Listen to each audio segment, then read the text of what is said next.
Hello everyone, welcome to another Exchange 2019 video, and in this video I want to talk about granting send as permissions.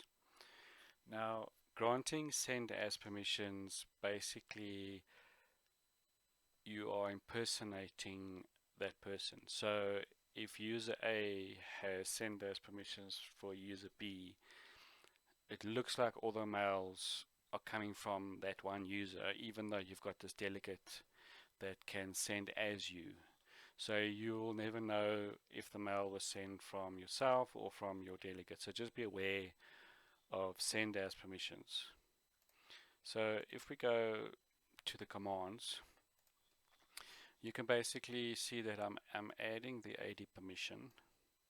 I'm specifying the user. So user 51 will have access to user 41 and the rights will be send as. So if we copy that and we paste it, user 41 was not found. Sorry about that, typing error. So now you can see that this has been granted. Now just remember that it does take a little while for these permissions to replicate.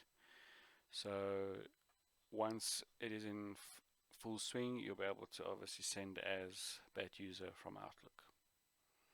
And that's pretty much it. Thank you very much for watching.